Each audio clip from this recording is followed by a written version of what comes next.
morning sunlight filtered through the tall, ornate windows of the mansion, illuminating every corner of its opulent interior.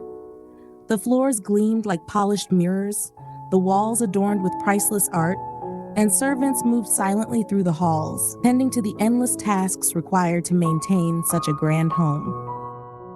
Yet, in the heart of all this grandeur, Lena sat alone. Perched on a velvet chaise in her lavish bedroom, Lena absent-mindedly ran her fingers over the intricate patterns of her silk gown.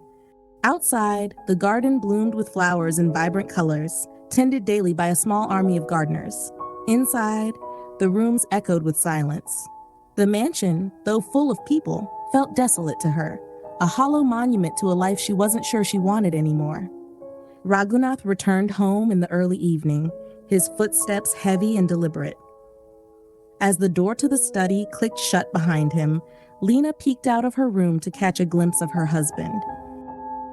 His expression was the same as it always was, weary, distant, and devoid of warmth. His tailored suit was immaculate, his watch glinting in the dim light, but his shoulders sagged under the weight of exhaustion. When Raghunath saw Lena standing in the hallway, there was no relief in his eyes, no spark of joy at seeing his wife. Instead, he offered her a polite nod, the kind of acknowledgement one might give a stranger. To him, Lena wasn't a source of solace or connection. She was simply there, a presence, a role to fill, a responsibility to manage. As the evening wore on, Raghunath brought her a gift. A sleek, expensive box rested in his hands, which he extended toward her with little ceremony. "Here," he said flatly. Lena opened it to find the latest model of earpods, gleaming and pristine. She smiled, out of habit more than joy, and murmured her thanks. For a fleeting moment, she felt a spark of pleasure at the thought of receiving something new, but the feeling faded almost as quickly as it had come. The gift, like everything else in her life, felt hollow, an empty gesture that neither bridged the distance between them nor filled the void inside her. Later that night, they shared a meal together at the sprawling dining table, seated far apart. Their conversation was limited to mundane pleasantries and updates about Raghunath's work. They avoided anything that might touch upon their true feelings or the growing chasm between them. When their gazes occasionally met, they quickly looked away, each retreating into their private world of unspoken discontent.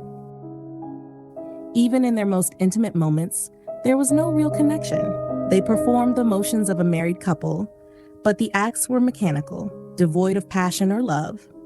For Raghunath, it was a brief escape from his tiring reality. For Lena, it was a reminder of the only value she had been taught she possessed. As the night deepened, Lena lay awake in the enormous bed, staring at the ceiling. The house was silent, except for the faint rustle of curtains swaying in the night breeze. She thought about the life she had once imagined for herself, full of joy, love, and purpose. Yet here she was, with all the wealth and comfort she had ever dreamed of, feeling more alone than she had ever been.